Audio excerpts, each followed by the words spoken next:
आज ये ज्योतिबा फूले जो पिछड़े समाज और दलित समाज के लिए जिन्होंने शिक्षा के द्वार खोले, बराबरी के हिस्से के लिए लड़ाई लड़ी, सामाजिक विषमता की लड़ाई लड़ी, उनके 196वें जन्मदिवस के रूप में हम यहाँ पर एक जनसभा के रूप में हम कार्यक्रम किया है हमने। और इसमें हम सरकार से ये मांग कर रहे हैं कि उनकी जीवनी को साहित्य में शामिल किया जाए और उनके नाम अनेक सरकार योजनाएं चलाए राज्य और केंद्र स्तर पर, और उनको मरणोपरांत भारत रत्न से फूले दंपत्ति को भारत रत्न से सम्मानित किया जाए। देश में जातिगत जनगणना करे जाए, देश में एक समान शिक्षा नीति जारी कराई जाए और सैनी, शाक्य, मौर्य, कुशवाहा, माली समाज को अति पिछड़े वर्ग में रह करके इसको जो पिछड़ा वर्ग आयोग बना करके इसको अलग से आरक्षण दिया जाए और SC/ST की तरह इसकी राज्यसभा उसमें जो है लोकसभा और विधानसभाओं में सीट सुरक्षित की जाए। आज को हम ज्ञापन दे रहे हैं माननीय मुख्यमंत्री जी को और माननीय प्रधानमंत्री को ज्ञापन दे रहे हैं जिलाधिकारी महोदय के माध्यम से कि जिले का नाम ज्योतिबा फूले नगर हमारा शीर्घ से शीर्घ किया जाए जनपद मुख्यालय का नाम, वरना तो हम जितने भी हमारे परंपरागत त्यौहार हैं हम मनाना छोड़ देंगे और हम सड़कों पर आ जाएंगे। जब तक जिले का नाम नहीं होगा हम चैन से नहीं बैठेंगे। और क्या मांगे हैं आपकी ज्ञापन में जिले का नाम की हमारी खास मांग है और हम ये चाह रहे हैं कि देश में जातिगत जनगणना कराई जाए, देश में खास करके एक समान शिक्षा नीति लागू कराई जाए। आज इस कार्यक्रम में मुख्य वक्ता के रूप में, मुख्य अतिथि के रूप में BD सुजात जी भी दिल्ली से आए हैं अमरोहा तक। सर, किस तरह का कार्यक्रम था ये? ये बहुत ही अच्छा कार्यक्रम था, बहुत सराहनीय कदम है उनका और ऐसे कार्यक्रम हमेशा होते रहने चाहिए। हम अमरोहा की धरती पे विशेष रूप से राज्यपाल सैनी जो इस ज़िले के अध्यक्ष हैं सैनी महासभा के, हम उनका तहे दिल से शुक्रिया करते हैं और भविष्य में भी ऐसे कार्यक्रम होते रहने चाहिए। आज एक सबसे बड़ी खुशी की बात हुई है कि जो तमाम यानी अलग अलग जातियों में बिखरे हुए लोग हैं, हमने उनको समता सैनिक दल में जोड़ने का काम किया है, आपको पता है। तो ये सबसे बड़ा काम हुआ है दल के लिए, समाज के लिए। और किस तरह का ये कार्यक्रम? बहुत अच्छा कार्यक्रम था। सैनी के अलावा, सैनी वर्ग के लोग यानी प्रजापति समाज के लोग भी थे और भी जाटव भी थे और भी सब लोग थे, तो सभी तरह के लोग आए हुए थे यहाँ पे। तो बहुत अच्छा है। आज यदि यहाँ पे ये नगर निगम का चुनाव नहीं होता, इसकी घोषणा नहीं होती, तो ये कार्यक्रम बहुत भव्य होता। क्योंकि राजनीति, हाँ, आचार संहिता भी लग गई और लोग जो है ना राजनीति में ज़्यादा विश्वास रखते हैं, सामाजिक काम लोग बड़ी मुश्किल में करते हैं, तो इसलिए ये तमाम चीज़ें हुई हैं। कोई बात नहीं है, बहुत अच्छा कार्यक्रम भी दिया गया है। हाँ, ज्ञापन ये दिया गया है कि भाई एक तो जो जाति जनगणना है, जाति जनगणना की मांग पूरे मतलब हर राज्य में चल रही है। बिहार सरकार ने उस काम को चालू भी कर दिया है और कई अन्य राज्यों ने चालू कर दिया है। तो ये जो मतलब जो बाबा साहेब के विचारों को आगे नहीं ले जाना चाहते या उनको हक नहीं देना, वो नहीं चाहते। जो सत्ता में बैठे लोग हैं, जो विषमतावादी जो तत्व हैं, वो जाति गणना नहीं चाहते। जाति जनगणना को लेकर भी ज्ञापन दिया गया है और ये यहाँ पे जो इनकी ज्योतिबा फूले का जो जिला मान्यवर बहन मायावती जी ने बनाया था JP नगर के नाम से, तो उसकी भी डिमांड की है कि भाई ये ज़िले का नाम पुनः जो है ज्योतिबा फूले के नाम से रखा जाए। और भी तमाम जो समस्या हैं उनको लेकर के, शिक्षा की समझता है, आरक्षण की समझता है, और जो आरक्षण है यानी जो अति पिछड़ी जो जातियाँ हैं, सैनी, माली और कई जातियाँ हैं जो पिछड़ी आती हैं, उनको भी SC का दर्जा प्राप्त करने के लिए उनका राजनीतिक रूप से भी, शैक्षिक रूप से भी और नौकरियों में उनका आरक्षण लो, उसके लिए इन्होंने ज्ञापन दिया है।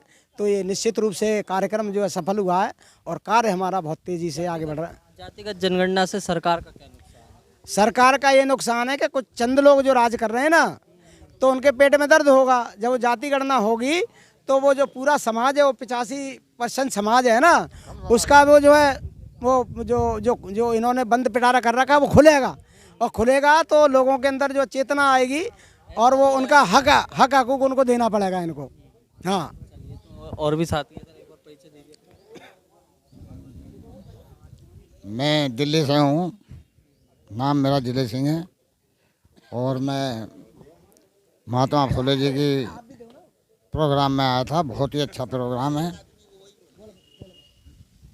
बहुत ही अच्छा प्रोग्राम रहा। कम से कम 200 आदमियों से भी ज़्यादा हमारे प्रोग्राम में शामिल हुए, जो कि भिन्न भिन्न जाति, जो कि अलग अलग जातियों से थे, और बड़े ही जोर शोर से उनकी ये जयंती मनाई गई। बस इन्हीं शब्दों के साथ मैं अपना भाषण समाप्त करता हूँ। देखिए, मैं ज़िला अमरोहा का रहने वाला हूँ और मेरा सरदार ब्रह्म सिंह नाम है। ये जो हमारा सन 1924 में जो संता सैनिक दल बाबा साहब ने बनाया है, ये बहुत सोना है, बहुत अच्छा लगता है।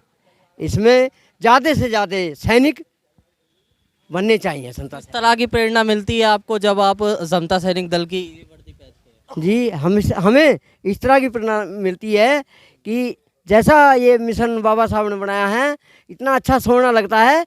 आज तक हमने ऐसा मिशन पाया ही नहीं जब से पैदा हुए हैं, जैसा संता सैनिक दल मिशन है। क्या पद है आपका? मेरा पद, मैं जिला अध्यक्ष हूँ। जिला अध्यक्ष है। कितने लोग, आगे। कितने सैनिक आपके जिले में हैं? हमारे सैनिक 50, कम से कम 50 सैनिक हैं वर्दी वाले। और भविष्य की क्या रणनीति है? बहुत तेजी से चल रही है। और कितने तैयार कर देंगे अभी? हम कर देंगे कम से कम 50 और तैयार कर देंगे 1 वर्ष के अंदर अंदर। ये आप भी परिचय दीजिए। मेरा नाम हेम सिंह बोध है।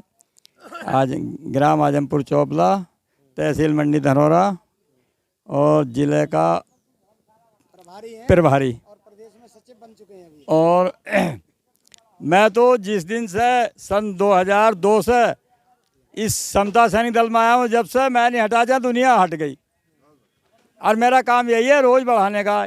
ये जो दिल्ली वाले हैं, मेरठ से हैं और ये मुरादाबाद से हैं, ये सब मेरे बुलाए हुए हैं। मैंने इनसे कहा सैनी साहब से, मगर सैनी साहब हमारे उन्हें बुलवाओ जब आपको पता चलेगा कि हाँ क्या चीज़ है। तो हमारा पूरा जो है प्रयास ये है कि हम जब तक जिएंगे बाबा साहब के नाम पे और समता सैनिक दल के नाम पे जिएंगे। ठीक है जी। ग्राम मौसलपुर में अभी आपने कुछ दिन पहले एक यात्रा देखी होगी समता सैनिक दल की। उस यात्रा को संचालित करने में बीडी सुजात जी भी थे और भी तमाम समता सैनिक दल के साथी थे, मगर उसमें राहुल भी थे और पूरे जोश और उल्लास से उसको संचालित कर रहे थे। क्या संदेश देंगे आज? सर, सभी को मेरा क्रांतिकारी जय भीम, नवोदय। मेरा यही कहना है, समता सैनिक दल में जुड़ो। सबसे ज़्यादा जोड़ने की कृपा है। कम से कम 20 लड़के मैं तैयार कर चुका हूँ ड्रेस वाले। ये मेरा दावा है। कम से कम जब तक जीऊँगा 100 के आसपास तो पहुँचा दूंगा। मैं 100 आदमी बना दूंगा समता सैनिक दल के। क्यों समता सैनिक दल से लोग जुड़े? क्यों युवा जुड़े? ये समता सैनिक दल का ये है मकसद है। समता सैनिक दल एक ऐसी चीज़ है जो सही दाने से वो करोगे इस्तेमाल तो इसे कोई नहीं रोक पाएगा। समानता पर आधारित है। जी जी सर, सभी तो मेरा जय भीम, नमो बुद्धाय। एडवोकेट दयाराम जी भी मेरे साथ में। सर, किस तरह का कार्यक्रम था आज ये? ये महात्मा ज्योतिबा फुले जो हमारे ज्ञान की ज्योति जलाने वाले, शिक्षा का अधिकार दिलाने वाले सावित्रीबाई फुले और महात्मा ज्योतिबा फुले जी का जन्मदिन का कार्यक्रम था। उनके जन्मदिन पर हम पूरे जनपद से यहाँ लोग आए हैं, दूर दूर से उनको श्रद्धा सुमन अर्पित करने। उनकी जीवन से प्रेरणा लेकर हम अपने दलित शोषित समाज को जागृत करने का प्रयास कर रहे हैं। गांव-गांव जाकर लोगों को प्रेरणा दे रहे हैं कि आप अपने बच्चों को शिक्षित, एजुकेटेड करिए, अपने बच्चों को अधिकारी बनाइए, अपने बच्चों को अधिकारी बनाकर अपने देश का और समाज का उत्थान करिए। यही हमारा कार्य है। समता सैनिक दल दिन प्रतिदिन भारत में बढ़ रहा है, लोगों में जागरूकता फैला रहा है, अधिकारों के प्रति संघर्ष कर रहा है। अभी जंतर मंतर पर समता सैनिक दल का जोरदार प्रदर्शन था, उसमें हमारे 150 से ज़्यादा लोग दिल्ली पहुंचे थे। और फिर अब 24 सितंबर को फिर एक कार्यक्रम है, उसमें सब लोग हम पहुंच रहे हैं। और हम यही चाहते हैं कि इस भारत के अंदर दलित शोषित समाज की मान सम्मान को सम्मान मिले, और सम्मान को बचाने के लिए हमें एकत्रित होना पड़ेगा, हमें संघर्ष करना पड़ेगा। संविधान को बचाने के लिए हमें लड़ाई लड़नी होगी। और हम दलित शोषित समाज के लोगों से कहना चाहते हैं कि आप शिक्षा की ओर अग्रसित होइए, संगठित होइए और अपने अधिकारों को लीजिए, संघर्ष करिए। जय भीम, जय भारत, नमो बुद्धाय, जय समता सैनिक दल, जय ज्योतिबा फुले महाराज की जय। सर, आज अमरोहा के कलेक्ट्रेट में ज्योतिबा फूले जी की जयंती मनाई गई है, क्या संदेश देंगे परिचय के साथ? जी, मैं सोमनाथ सिंह प्रजापति, राष्ट्रीय अध्यक्ष, राष्ट्रीय संयोजक, राष्ट्रीय प्रजापति महासंघ, पूर्व राष्ट्रीय अध्यक्ष, इसी जनपद का रहने वाला हूँ। आज मुझे श्री राजपाल सिंह सैनी जी ने इस आज के कार्यक्रम में सम्मान दिया और आज की अध्यक्षता मुझे दी। मैं उनका आपके चैनल के माध्यम से उनका बहुत बहुत धन्यवाद ज्ञापित करना चाहूँगा और साथ भी यही कहना चाहूँगा कि श्री राजपाल सिंह सैनी ने पूरे सरकार के लोग यहाँ विधायक, एमपी और सारी टीम बैठी हुई थी, सबसे ज़्यादा सम्मान मुझे दिया और सम्मानपूर्वक सर्वप्रथम यहाँ ज्योतिबा फूले जी की प्रतिमा पर माल्यार्पण करने का अवसर दिया। सबसे पहले तो मैं ये उनका धन्यवाद अदा करना चाहूँगा। और देखिए, हमारे जो वास्तव में महापुरुष हैं ज्योतिबा राव फूले जी, वो वास्तव में हमें इस लायक कर दिया कि आज हम पढ़ लिख करके आप एक कार्यक्रम की अध्यक्षता कर रहे हैं, माइक पकड़ कर रहे हैं। हम माइक पकड़ करके कहीं भी बोल लेते हैं। ये शिक्षा का अधिकार, शिक्षा का जो एक ज्योति जलाई, दीपक जलाया ज्योतिबा फूले साहब ने, उस शिक्षा के वजह से आज हम पढ़े लिखे लोग हैं, निर्बल वर्ग के लोग, शूद्र जातियों में आने वाले लोग, SC ST और OBC के लोग जो पढ़ लिख रहे हैं, उनकी जागृति का उन्होंने सामंतवादी शासन का उस समय भी विरोध किया था और आज भी हमें लगता है कि सामंतशाही लोग आगे आ रहे हैं और हमारे SC ST OBC लोगों को पिछड़े धकेलना चाहते हैं। हम उसके लिए कटिबद्ध हैं। आज राजपाल सिंह सैनी जी ने जो कार्यक्रम ये आयोजित किया, उसके लिए मैं बहुत भूरी प्रशंसा करता हूं और चाहता हूं कि सर्व समाज, OBC के लोग जो शूद्र कहलाने वाले हैं, एकजुट होकर के एक राह पर चलें और ज्योतिबा फूले राव के पद चिन्हों पर चलें, जिन्होंने सती प्रथा समाप्त कर दी, जिन्होंने बाल विवाह समाप्त कर दिया, जिन्होंने छुआछूत को दूर किया। और उन्हीं के दूसरे पैरेलल जो बाबा साहब का जन्म हुआ 1891 में, उन्होंने आकर के उनकी ज्योति को आगे प्रज्वलित किया और देश में संविधान बना करके सभी जातियों, जबकि उस समय के लोग जो नेता थे हमारे देश के, वो बिल्कुल किसी कीमत पर नहीं चाहते थे कि ज्योतिबा फूले राव आगे आए, लेकिन उन्होंने बाबा साहब अम्बेडकर ने दोबारा से एक कमीशन बुलवाया अंग्रेज़ों का और जाति के आधार पर देश की स्थिति से अवगत कराया। साइमन कमीशन बुला करके 1927 में हम उनके बहुत ही मतलब आभारी हैं। उन्होंने संविधान दिया, निर्बल को और निस्सहाय असहाय लोगों को संविधान की धाराओं में 16 से लगा करके और 32 तक 340 की धाराएं, जो 340 की धाराएं हैं, उनकी उपबंध जो हैं उनको बनाया उन्होंने। और हम महात्मा ज्योतिबा फूले राव और भीमराव अंबेडकर के कोटि कोटि नमन करते हैं, प्रणाम करते हैं आपके चैनल से। जय हिंद, जय भारत, जय भारत। अमरोहा के इस ऐतिहासिक कार्यक्रम में ज्योतिबा फूले जी की जयंती मनाई गई। इसमें समता सैनिक दल के राष्ट्रीय वरिष्ठ उपाध्यक्ष मेरे साथ में अशोक सागर जी। सर, किस तरह का आज ये कार्यक्रम? देखिए, कार्यक्रम हमारे बोधिसत्व महात्मा ज्योतिबा फूले जी का जन्मोत्सव था। 11 अप्रैल ऑल इंडिया सैन्य महासभा जनपद गौतम बुद्ध नगर यानी कि अमरोहा के द्वारा मनाया गया था और इसके संयोजक थे राजपाल सैनी जी थे।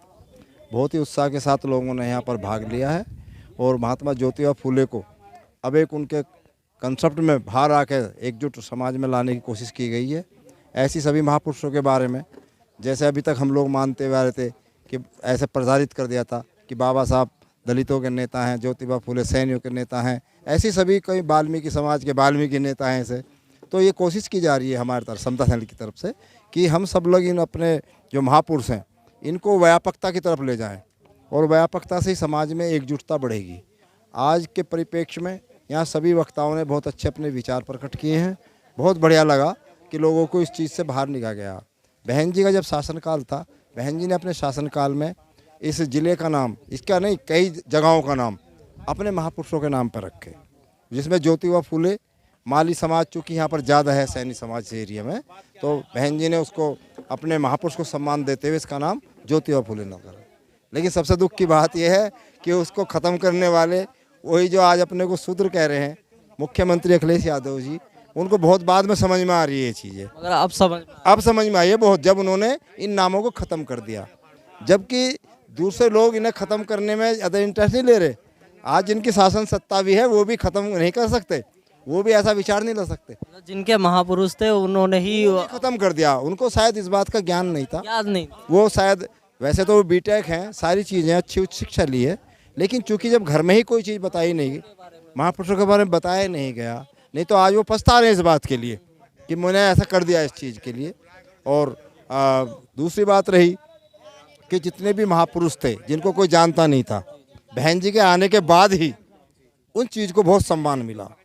और एक सांस्कृतिक विरासत के रूप में जो लखनऊ के अंदर बाबा साहब का पार्क, रमाबाई पार्क, सावित्रीबाई फुले, बाबा साहब, सभी महापुरुषों की तस्वीरें वहाँ लगाई गई, जगह नहीं छोड़ी कहीं भी। उधर नोएडा में भी दलित प्रेरणा केंद्र बनाया गया और बहुत सारी चीज़ें की हैं। इसमें एक शासनकर्ता के रूप में उन्होंने साबित किया है। आज इसी चीज़ को यहाँ पर मद्देनजर रखते हुए ये मैं समझ रहा हूँ भारत में पहले बार है कि किसी महापुरुष का जहाँ जिला है उसके प्रशासनिक भवन के सामने उनकी प्रतिमा लगी हुई है। तो ज्योतिबा फुले गौतम बुद्ध नगर के नाम से ही महात्मा ज्योतिबा फुले की प्रतिमा है, जिलाधिकारी महोदय कार्यालय पर लगी हुई है। आज चूँकि निकाय चुनाव घोषित हो चुके हैं, आचार संहिता भी लगी है, तो आज लोगों ने अपने आचार संहिता का भी पालन किया है और उसी विदेशों में यहाँ पर इकट्ठा भी हुए हैं, लेकिन बड़े सम्मान के साथ, बहुत ही सम्मान के साथ उनको याद किया गया और जोड़ने की कोशिश की गई है। आज सैनी समाज में कुछ जागरूकता ही है, जहाँ तक मैं समझाऊँ यहाँ आने के बाद। और हम भी इसलिए चल के आए हैं, दिल्ली से समता सैनिक की पूरी टीम आई है, बीडी सुजात साहब हैं और तमाम लोग हैं, हमारे एम सिंह जी है, काफ़ी लोग हैं यहाँ पर, अमरोहा की टीम है हमारे यहाँ पर, सभी साथी लोग यहाँ पर आए हैं, तो बहुत अच्छा लगा। तो मैं क्योंकि यूट्यूब चैनल पर आप इंटरव्यू ले रहे हैं, आपका भी काफ़ी अहम रोल रहता है, क्योंकि वैसी मीडिया तो इसको प्रसारित नहीं करती, ना बताती उन चीज़ों को। आज दूसरे लोग इस बात से चिंतित हैं कि ये तमाम लोग इकट्ठा हो रहे हैं, यहाँ पर कई चीज़ों में भ्रांतियाँ थी, वो साबित किया गया है। हमारे राष्ट्रपति पुरस्कार से सम्मानित शिक्षक सेवानिवृत्त सोमनाथ प्रजापति जी बहुत अच्छा बोले, वो उन्होंने बहुत चीज़ को व्यापकता में लिया, अध्यक्षता कर रहे थे वो इस बात की, और बहुत अच्छी तरह लिया। और हमारे कई वक्ताओं ने बहुत अच्छा वोट दिया। और जो बुजुर्ग लोग थे, सबसे बड़ी कमी यहाँ रही कि यहाँ जो हमारे नौजवान थे, नौजवान नहीं दिखाई पड़ रहे हैं। अभी नौजवानों को शायद पता भी नहीं चल रहा कि उनका क्या खो रहा है, युवाओं को पता नहीं चल रहा कि उनका कितना ख़त्म किया जा रहा है। हमारे लोगों का आरक्षण जो है वो लगातार ख़त्म हो रहा है, लोग आज इस पर चिंतित नहीं है। हमें तो देखिए शेड्यूल कास्ट होने के नाते बोल रहा हूँ, हालांकि मुझे बोलना नहीं चाहिए, हमें तो अभी चिंता है नहीं, क्योंकि हमें तो बाबा साहब ऐसा इंतजाम करके गए हैं कि हमें तो किसी ना किसी को आना ही है, चाहे सुरक्षित MLA हो, MP हो, शेड्यूल कास्ट की सीटें जो तय कर दी गई हैं उस पर तो जीत के ही आना है। वो चाहे भले ही वो हमारी बात ना बोले, लेकिन वो चुन के आ जाएंगे। नौकरियों में आरक्षण, सारी चीज़ का बाबा साहब डॉक्टर अम्बेडकर ने उस समय भी जो समाज के लीडर थे, सैनी समाज के हों, कुमार, सबसे बात की थी।